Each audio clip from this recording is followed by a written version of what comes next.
اعوذ باللہ من الشیطان الرجیم بسم اللہ الرحمن الرحیم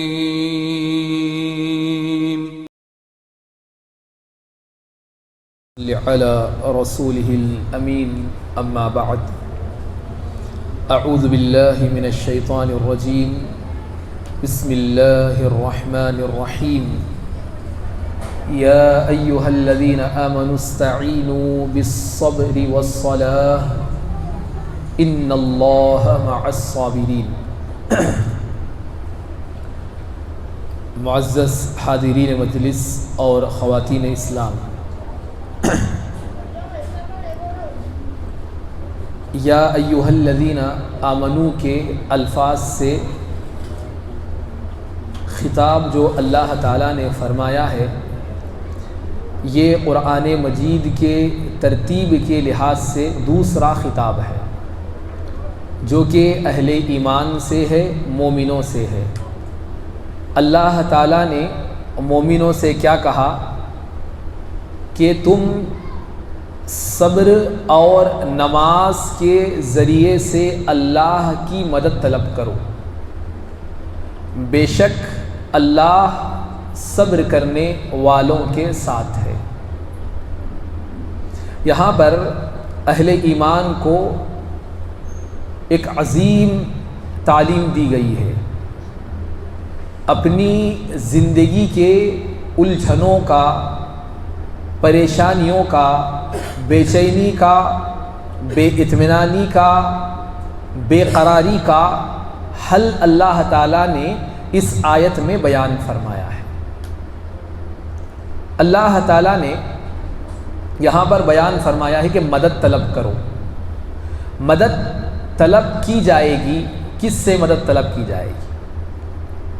مدد صرف اس ذات سے طلب کی جا سکتی ہے جو کہ مدد کرنے پر مکمل قادر ہو۔ ہر قسم کی مدد کرنے پر مکمل قادر ہونا چاہیے۔ جو کوئی مکمل مدد نہیں کر سکتا، اس پر قادر نہیں ہے، تو پھر اس سے مدد مانگی نہیں جا سکتی۔ تو لہذا اللہ تعالیٰ سے ہی مدد طلب کی جائے گی۔ حضرت عبداللہ بن عباس رضی اللہ عنہ ابھی بچے تھے، اللہ کے رسول نے ان کے اس بچپنے میں ہی انہیں چند کلمات سکھائے اور کہا اللہ کے رسول نے کہ اے بچے، میں تمہیں چند کلمات سکھاتا ہوں، انہیں تم یاد رکھ لو۔ کیا کلمات اللہ کے رسول نے سکھا؟ احفظ اللہ یحفظک۔ اگر تم اللہ تعالیٰ کی حفاظت کرو گے، یعنی کہ اللہ کے احکام کی، اللہ تعالیٰ نے جن باتوں کے کرنے کا حکم دیا ہے ان کی حفاظت، اور جن کاموں سے کرنے سے روکا ہے ان کی حفاظت اگر تم کرو گے تو پھر اللہ تمہاری حفاظت کرے گا۔ تو پھر اگر ہم چاہتے ہیں کہ اللہ ہماری حفاظت کرے تو پھر شریعت کی حفاظت لازمی ہے۔ پھر فرمایا وَإِذَا اسْتَعَنْتَ فَاسْتَعِذْ بِاللَّهِ، اور جب تم مدد طلب کرو تو پھر اللہ سے مدد طلب کرو۔ یہ بات حضرت ابن عباس کو اللہ تعالیٰ نے بتائی، کہ اللہ کے رسول صلی اللہ علیہ وسلم نے بتائی کہ جب بھی تمہیں مدد طلب کرنا ہے تو پھر اللہ کی طرف لوٹ کر آنا ہے۔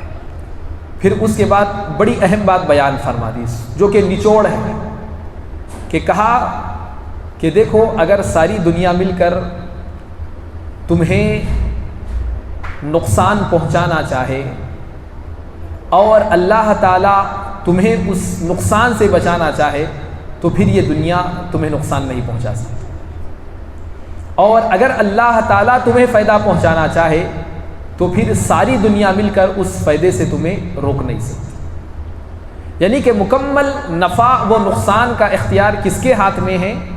اللہ کے ہاتھ میں ہے۔ تو پھر اب مدد طلب کس سے کی جائے گی؟ اللہ ہی سے کی جائے گی، لازمی چیز ہے۔ جب ہر چیز کا اختیار اللہ کے پاس ہے تو پھر مدد بھی اللہ ہی کے پاس سے آئے گی۔ کوئی اور مددگار ہمارا ہو نہیں سکتا، کوئی اور مشکل کشا، حاجت روا، گنج بخش ہمارا ہو نہیں سکتا، صرف اللہ تعالیٰ ہی کی ذات ہے۔ اب یہاں پر دیکھیے آیت میں استعینوا بالصبر والصلاۃ، مدد طلب کرنا ہے اللہ تعالیٰ سے، تو اللہ تعالیٰ نے یہاں پر دو ذریعے بتائے کہ اگر اللہ کی مدد تمہیں چاہیے تو دو کام کرو۔ پہلا کام کیا ہے؟ صبر کرنا۔ دوسرا کام کیا ہے؟ نماز پڑھنا۔ یہ حل ہے ہماری زندگی کے ہر مسئلے کا۔ جو بھی مسئلہ پیش آ جائے تو یہ دو کام کرنا ہے۔ پہلے کیا کرنا؟ جو بھی مصیبت آ گئی، مثلا جو بھی مسئلہ آ گیا، اس سلسلے میں ذرا صبر سے کام لینا، جلد بازی نہیں، فیصلے جلد بازی میں نہیں ہوتے۔ جو بھی کام، جو بھی فیصلہ، جو بھی بات جلد بازی میں ہوتی ہے، انسان بہت بری ٹھوکر کھاتا ہے۔ رشتے کاٹ بیٹھتا ہے ایسا شخص جو جلد فیصلے کر لیتا ہے، جو جلد بات کہہ دیتا ہے، یہ شخص اپنے وقار کو کھو دیتا ہے، اپنے اخلاق کو کھو دیتا ہے۔ جلد فیصلہ کر لیتا ہے، زندگی تباہ کر لیتا ہے۔ ہر معاملے میں جو بھی معاملہ پیش آئے، شریعت یہی کہتی ہے کہ سب سے پہلے ذرا تھم جاؤ، مسئلے کی نزاکت کو سمجھو، ہر چہار جانب سے اس مسئلے کو جانو کہ کیا ہے، کیا چیز میرے پاس آئی ہے، کیا مصیبت مجھے پہنچی ہے، کیا میرا مسئلہ ہے، یہ دیکھا جائے، سمجھا جائے۔ تو شریعت نے کہا کہ پہلے صبر کرو۔ صبر کر رہے ہیں آپ، پھر صبر کرنے کے بعد کیا کرنا ہے؟ پھر اللہ تعالیٰ سے جڑنا ہے۔ نماز کیا ہے؟ یہ بندے کا اللہ سے تعلق ہے۔ ہم زمین پر ہے، اللہ تعالیٰ ساتوں آسمان پر ہے۔ تعلق کیسے بنے گا اللہ کے درمیان، ہمارے درمیان؟ نماز میں ہم شامل ہو گئے، اللہ تعالیٰ سے ہماری ملاقات ہو گئی۔ تو لہذا پہلے ہر معاملے میں صبر سے کام لینا ہے۔ اور یہ بات یاد رکھیے، صبر کا بڑا وسیع مفہوم ہے۔ دیکھیے، نماز دین کی بنیاد ہے، معلوم ہے، ہم جانتے ہیں، لیکن آیت میں اللہ نے کیا کہا؟ پہلے صبر کرو، پھر نماز۔ پھر اللہ تعالیٰ نے کہا ان اللہ مع الصابرین، اللہ تعالیٰ صبر کرنے والوں کے ساتھ ہے۔ اللہ نے یہ نہیں کہا کہ ان اللہ مع المصلین، اللہ تعالیٰ نماز پڑھنے والوں کے ساتھ ہے۔ کیوں؟ حالانکہ صبر سے بڑھ کر ہم کیا سمجھتے ہیں؟ نماز، کیونکہ صبر کو دین کی بنیاد قرار نہیں دیا گیا، صبر کو دین کی بنیاد قرار نہیں دیا گیا، لیکن نماز کو دین کی بنیاد قرار دیا گیا۔ تو پھر اللہ تعالیٰ نے صبر کا ذکر پہلے کیوں کیا اور نماز کا ذکر بعد میں کیوں؟ وہ اس لیے کہ صبر یہ ایسا عمل ہے، یہ ایسی چیز ہے جس میں تمام عبادتیں آ جاتی ہیں۔ اسی لیے علماء اسلام نے صبر کی 3 قسمیں قرآن و حدیث سے بتائی ہے۔ سب سے پہلا صبر ہے الصبر علی طاعت اللہ، کہ اللہ کی اطاعت کرتے ہوئے صبر کرنا۔ یہ جو ہم عبادتیں کر رہے ہیں، یہ یوں ہی نہیں ہوتی، بڑا صبر کرنا پڑتا ہے، اس میں اپنے آپ کو روکے رکھنا پڑتا ہے۔ صبر کیا ہے؟ استقامت، ثابت قدمی ہے۔ تو عبادتوں پر استقامت کہاں سے آئے گی؟ ثابت قدمی کہاں سے آئے گی؟ یہ جو عبادتیں ہیں ریپیٹ کر کے ہم کب کریں گے؟ جب صبر ہوگا تو کریں گے۔ جلد بازی میں کیا کریں گے آپ؟ جذبات میں کیا کریں گے؟ 1 نماز، 2 نماز، 3 نماز، پھر ختم، بات ہی ختم۔ لیکن صبر ہوگا، ثابت قدمی ہوگی، تو پھر آپ کی عبادتیں کنٹینیوسلی جاری رہیں گی۔ آپ نماز برابر پڑھیں گے، روزے برابر رکھیں گے، دعا برابر کریں گے، قرآن مجید کی تلاوت برابر۔ یہ جو ہم کر رہے ہیں کس بنیاد پر؟ صبر ہے ہمارے پاس، ہم سمجھ رہے ہیں کہ ہمیں اطاعت کرتے ہوئے بھی ثابت قدمی دکھانا ہے۔ تو یہ چیز ہے الصبر علی طاعت اللہ۔ اور دوسری چیز کیا ہے؟ الصبر عن معصیت اللہ، جو صبر گناہ کے معاملے میں بھی کرنا ہے۔ انسان جو ہے گناہ کرنا آسان ہے، جلدی سے کر لیتا ہے، لیکن اس گناہ سے رکیں گے کب آپ؟ جب آپ کے اندر صبر ہونا۔ آج ہمارے پاس کئی گناہ کیا ہے؟ یہ جلدی ہونا جو بھی ہے، میں جلدی امیر ہو جاتا ہوں، جلدی میرا بزنس کیا ہے آگے بڑھ جانا، جلدی میں فلاں کام کرنا چاہ رہا ہوں، جلدی میں ہم کیا کرتے ہیں؟ بہت سارے غلط راستوں کو اختیار کر لیتے ہیں۔ حلال حرام کی تمیز یہیں پر ختم ہوتی۔ ذرا سکون سے کرے، ذرا صبر سے کرے تو وہ کام ہمارا ہو سکتا ہے۔ آپ کی تجارت حلال ہو سکتی ہے، ذرا آپ تھم جائیں، ذرا سکون سے کریں۔ آج کرنے کی کیا ضرورت ہے؟ 2 مہینے کے بعد کیجیے، آپ 6 مہینے کے بعد کیجیے، جب مال آپ کے پاس موجود ہو تو جب کیجیے۔ ہاں، سود پر قرض لے کے تجارت کرنے کی کیا ضرورت ہے؟ اللہ تعالیٰ بقدر ضرورت تو انسان کی محنت پہ نواز ہی دیتا ہے. تو لہٰذا بہت سارے گناہ جو ہے نا انسان جلد بازی میں کرتا ہے, اب بھی کرنا ہے سب میرے کو. تو لہٰذا گناہوں سے اپنے آپ کو روکے رکھنے کے لیے بھی صبر کا ہونا ضروری ہے. اگر یہ صبر نہیں ہوگا تو پھر ہم بہت سارے گناہوں میں اس صبر کے نہ ہونے کی وجہ سے آج مبتلا ہے. اور تیسری چیز, بڑی اہم چیز, کہ جو صبر ہے علی اقدار اللہ. اللہ تعالیٰ نے ہمارے نصیبے میں بہت ساری چیزیں لکھی ہے. خصوصاً جب ایک مسلمان شخص مسلمان ہوتا ہے, یعنی کہ ایک انسان مسلمان بنتا ہے, تو پھر مسلمان بننے کے بعد وہ محدود ہو جاتا ہے. دنیا ایک مسلمان کے لیے کیا ہے؟ قید خانہ ہے. قید خانے کا مطلب کیا؟ یہاں پر آزادی نہیں ہے. ہر چیز سنبھل کے کرنا ہے, پھونک کے قدم رکھنا ہے. ہر معاملے میں دیکھنا یہ ہے کہ بھائی اس معاملے میں شریعت ہمیں کیا کہتی ہے, اللہ کی کتاب کیا کہتی ہے, رسول کی سنت کیا کہتی ہے. میں فلاں کام تو کرنا چاہ رہا ہوں, لیکن کیا شریعت میں اس کی گنجائش ہے؟ میں فلاں چیز تو حاصل کرنا چاہتا ہوں, آیا وہ حلال ہے یا پھر حرام ہے؟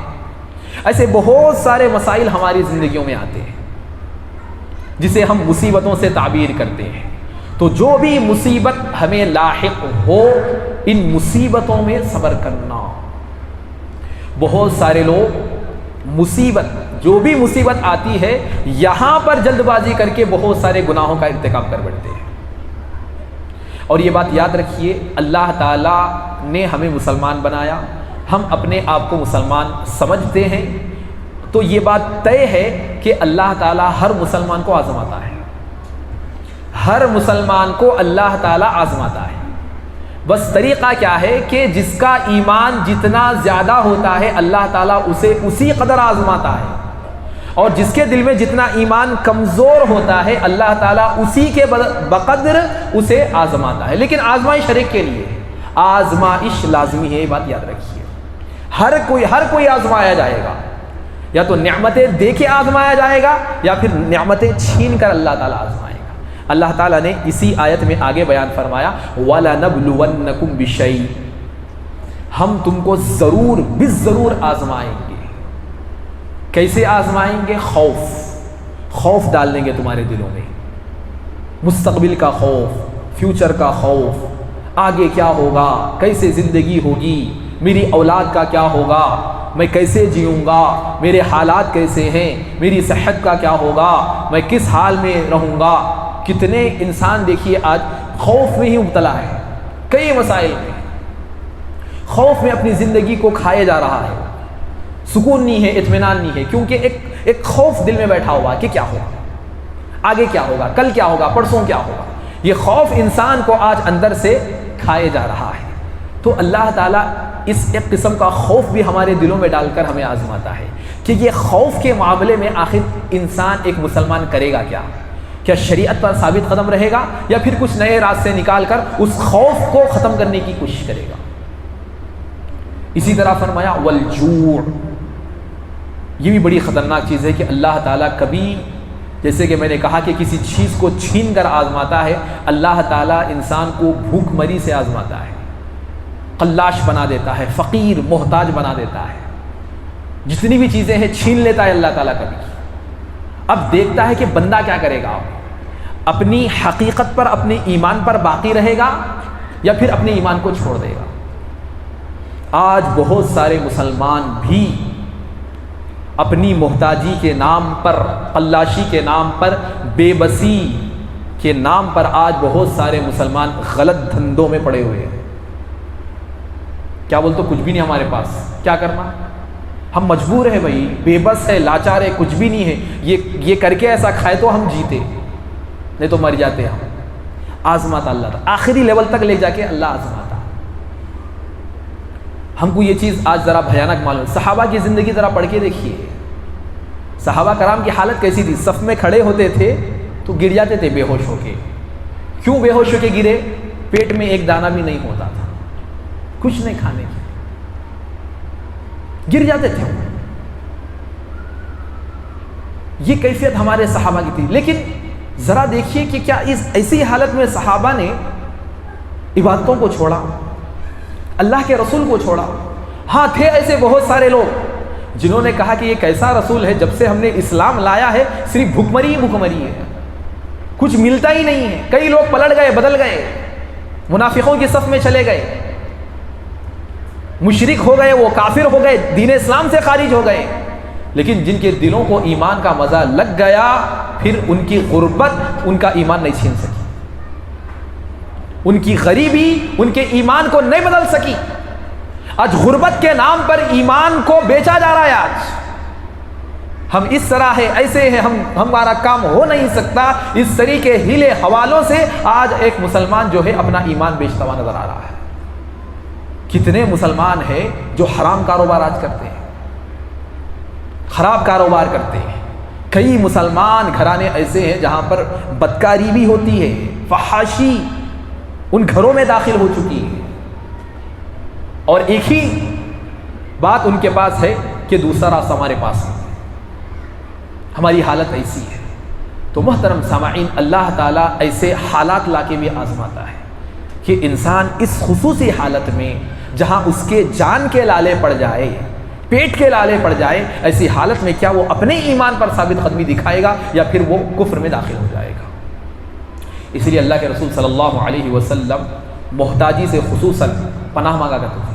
اللہم انی اعوذ بک من الفقر، کہ اللہ تعالیٰ تو ہمیں فقر سے بچا لے، محتاجی سے بچا لے، کیونکہ یہ جو محتاجی ہے اچھے لوگوں کا ایمان چھین لیتی ہے، برقرار رہ نہیں پاتا شخص. تو لہذا محترم سامعین، اللہ تعالیٰ اسے بھی آزماتا ہے. وَنَقْصٍ مِّنَ الْأَمْوَالِ، اللہ تعالیٰ مال چھین لے کے آزماتا ہے. وَالْأَوْلَادِ مِنَ الْأَمْوَالِ وَالْأَنفُسِ، جان جو تمہارے دلوں کو تمہاری بھاتی اولاد ہے، اللہ تعالیٰ کسی کی اولاد کو چھین لیتا ہے. اولاد ہوئی بچپنے میں اسے لے لیا، بڑی مدتوں سے، ارمانوں سے، سالوں کے بعد اللہ تعالیٰ نے کسی کو بچہ عطا کیا، اللہ کی مرضی تھی، اللہ نے اس بچے کو اٹھا لیا، آزمایا کہ بندہ اب کیا کرے گا. ہوتا ہے نا ہمارے پاس، اگر اس طرح کسی شیر خار کا انتقال ہو جائے، نعوذ باللہ، اللہ کے بارے میں کیسے الفاظ ایسے لوگ کہتے ہیں کہ اللہ کو نعوذ باللہ ترس نہیں آیا، اس چھوٹے بچے کی کیا غلطی تھی، نعوذ باللہ اس نے کیا گناہ کیا کہ اللہ تعالیٰ نے اسے چھین لیا، کہ اللہ تعالیٰ کو ہمارا گھر ہی ملا تھا. نعوذ باللہ یہ ایسے الفاظ ہیں. خصوصاً خواتین عجلت میں، جلد بازی میں، اپنے آپ پر قابو نہ پا کر جذبات میں آ کر اس طریقے کے الفاظ نعوذ باللہ اللہ کے سلسلے میں کہے جاتے ہیں، جو کہ صراحتاً کفر ہے. یہ کفریہ الفاظ ہے. ایمان نکل جاتا ہے دلوں سے اس طرح کے الفاظ سے. تو محترم سامعین، اللہ تعالیٰ ایسے بھی آزماتا ہے. وَالْأَنفُسِ وَالثَّمَرَاتِ وَبَشِّرِ الصَّابِرِينَ، لیکن اللہ تعالیٰ نے بعد میں کیا کہا؟ وَبَشِّرِ الصَّابِرِينَ، ہاں صبر کرنے والوں کے لیے پھر بشارت ہے، جنت کی بشارت ہے ایسے لوگوں کی. اولئک علیہم صلوات من ربہم ورحمہ، ایسے لوگوں پر اللہ کی طرف سے رحمتیں ہیں، نعمتیں ہیں. وَأُولَئِكَ هُمُ الْمُهْتَدُونَ، اللہ نے آگے فرمایا صحیح معنوں میں ہدایت یافتہ یہی لوگ ہیں. تو محترم سامعین، کہنے کا مقصد یہ ہے کہ ہمیں اپنی زندگی کے کئی مسائل میں صبر سے کام لینا ہے. یہ وہ صبر ہے جو ہمارے ایمان کو بچا لیتا ہے. سب سے بڑی چیز، ایمان سے بڑی دولت اس کائنات میں کوئی بھی نہیں ہے، کوئی بھی. ہر چیز جا کے آ سکتی، ایمان چلا گیا تو پھر انسان کی زندگی ختم سمجھیے، تباہ ہو گیا، برباد ہو گیا. دنیا بھی ہاتھ سے نکل جاتی ہے اور آخرت بھی ہاتھ سے نکل جاتی ہے. ایسے لوگ جہنم میں دھکیل دیے جاتے ہیں. تو لہذا محترم سامعین، صبر سے کام لینا. دوسری چیز کیا بتائی گئی؟ والصلاۃ، اور نماز اس کا اہتمام. آج ہمارے مسئلوں کا جو حل ہے وہ نماز ہے. جو شخص نماز سے دور ہو گیا اس کے مسائل کبھی ختم ہونے والے نہیں ہیں. آج ہم دنیا کے پیچھے پڑ کر آج ہم نے اپنے مسئلوں کا حل کہاں دیکھا ہے؟ معلوم؟ مال و دولت میں. مال ہونا، مال ہے تو سکون، دولت ہونا، جائیداد ہونا، اچھا بزنس ہونا، بڑی گاڑیاں ہونا، بڑے بنگلو ہونا، فلاں جگہ میں جا کے رہنا، فلاں میں سیٹل ہو جانا، ایسی چیزوں میں بہت سارے مسلمان، غیروں کا چھوڑیے، مسلمانوں نے ایسے راستے نکالے کہ بھائی یہ ملا تو سکون نہیں ہے۔ سکون، ایسے لوگ ہمیشہ ٹینشنوں میں رہتے، کچھ نہ کچھ سناتے رہتے ہیں۔ وہ برابر لندن میں سیٹل رہے گا، وہ امریکہ میں رہے گا، ذرا فون کر کے بات کرو، آپ بولے گا نہیں الحمدللہ یہ تو چل رہا، لیکن یہ مسئلے میں اٹکا ہوا ہوں میں، ابھی ذرا دعا کیجیے۔ وہ مسئلے سے نکل جاتا، پھر بات کرو، نہیں یہ ذرا کام اٹکا ہوا ہے، ذرا میرے لیے دعا کیجیے۔ ہمیشہ مسائل میں گرے ہوئے ہیں، کیونکہ مسئلے کا حل دنیا کے اسباب نہیں ہے، مسئلے کا حل اللہ رب العالمین کی طرف سے ہے، اور تمام مسائل کا حل نماز۔ جو بھی مسئلہ پیش آ جائے، اس لیے اللہ کے رسول صلی اللہ علیہ وسلم کے بارے میں آتا ہے کہ کان نبی صلی اللہ علیہ وسلم اذا حزبہ امر صلی، کوئی بھی مسئلہ اللہ کے رسول صلی اللہ علیہ وسلم کے پاس پیش آتا، سب سے پہلے اللہ کے رسول 2 رکعت نماز ادا کرتے، اس کے بعد اللہ تعالیٰ سے دعا کرنے لگ جاتے۔ یہ حل ہے، کتنا بھی بڑا مسئلہ پیش آ جائے، سب سے پہلے چاہیے کہ ہم نماز کی طرف آئے۔ حضرت ابوبکر صدیق رضی اللہ عنہ کو کون نہیں جانتا، سفر کر رہے تھے، بھائی کے انتقال کی خبر آئی، قسم جن کا نام تھا، انتقال ہو گیا، خبر آئی، جاکنا صدمہ تھا، لہذا آپ نے کیا کیا، اپنی سواری کو ٹھکانے لگایا، سب سے پہلے 2 رکعت نماز ادا کی، اور یہی الفاظ کہے استعینوا بالصبر والصلاۃ، کہ اللہ تعالیٰ نے کہیا کہ ایسے وقت میں اگر مدد چاہیے، دل کو اطمینان چاہیے، سکون چاہیے، ہمت چاہیے، جرأت چاہیے، حوصلہ چاہیے، چلو نماز کے لیے آ جاؤ، نماز پڑھ لو سکون سے 2 رکعت، کئی مسائل کا حل یوں ہی نظر آ جائے گا آپ کو، دل کو اطمینان مل جائے گا، قرار مل جائے گا۔ اس لیے اللہ کے رسول نے کیا کہا، قرۃ عینی فی الصلاۃ، ارے میری آنکھوں کی ٹھنڈک جو ہے وہ نماز میں ہے۔ حضرت بلال رضی اللہ عنہ کو اللہ کے رسول کہتے ہیں، اے بلال اذان دو اور ہمیں راحت پہنچاؤ، تم اذان دیں گے، ہم نماز پڑھیں گے، پھر ہمارے دلوں کو قرار آ جائے گا۔ اللہ کے رسول صلی اللہ علیہ وسلم فرماتے تھے۔ تو لہذا محترم سامعین، ہماری راحت، ہمارا سکون، ہمارا چین، ہماری خوشی، ہماری فرحتیں، ہماری مسرتیں، ہمارے گھر کا سکون، ساری چیزیں نماز سے جڑی ہوئی ہیں۔ لہذا ہمیں بھی چاہیے کہ نماز سے جڑ کر اللہ رب العالمین سے ہم برابر لو لگائے رکھیں، تعلق بنائے رکھیں۔ یہ وہ نماز ہے جو بہت سارے مسائل سے ہمیں نکال باہر کرتی ہے۔ تو لہذا یہ اس آیت میں جو کہ اہل ایمان کے لیے پیغام ہے، بڑا پیغام ہے، ہماری زندگی کے ہر مسئلے کا حل ہے کہ جب بھی کوئی مسئلہ پیش آ جائے، ذرا صبر سے کام لینا، صبر سے کام لیتے ہوئے اللہ کے دربار میں حاضر ہو جانا، نماز ادا کرو، پھر گڑ گڑا کے اللہ کے سامنے اس مسئلے کو رکھو، انشاءاللہ اللہ تعالیٰ ایسے حالات پیدا کرے گا کہ تمہارے وہم و گمان میں بھی وہ چیز نظر نہیں آئے گی، لیکن اللہ تعالیٰ آپ کے مسئلے کا حل نکال کے آپ کو دے دے گا۔ بس شرط یہ ہے کہ ایمان کامل دل میں ہونا ہے، کیونکہ خطاب کس سے ہے، یا ایھا الذین آمنو، اے وہ لوگوں جن کے دلوں میں ایمان ہے، یقین ہے، اللہ کی ذات پر بھروسہ ہے، اپنے آپ سے زیادہ اللہ کی ذات پر بھروسہ کرتے ہیں، اپنی محنت سے زیادہ، اپنی کوشش سے زیادہ اللہ کی ذات پر یقین رکھتے ہیں۔ اگر یہ چیز ہمارے دلوں کو مل گئی، پھر ذرا سی عبادتیں کر کے دیکھیے کہ اللہ تعالیٰ کیسے ہمارے لیے راستے نکال دیتا ہے۔ تو محترم سامعین، یہ عظیم پیغام ہے اس آیت میں۔ اللہ رب العالمین سے میں دعا گو ہوں کہ اللہ تعالی ہم تمام کو زندگی کے ہر مسئلے میں اللہ تعالیٰ نے ہمارے لیے جو حل رکھا ہے کہ صبر کریں، اللہ تعالی ہم تمام کو زندگی کے ہر مسئلے میں صبر سے کام لینے کی توفیق دے، اور اللہ رب العالمین کے سامنے سجدہ ریز ہو کر، اللہ رب العالمین کے سامنے ہاتھ اٹھا کر اپنے مسئلوں کو بیان کرنے کی اللہ تعالی ہمیں توفیق بخشے۔ اللہ تعالی ہم تمام کو اس دور پرفتن میں صراط مستقیم پر چلائے، عقیدہ توحید پر اللہ تعالی ہم تمام کو تادم حیات باقی رکھے، اور اللہ تعالی ہمارا خاتمہ اس دنیا سے خیر پر فرمائے۔ آمین ثم آمین۔ سبحان اللہ بحمدہ، سبحانک اللہم وبحمدک، اشہد ان لا الہ الا انت، استغفرک و اتوب الیک۔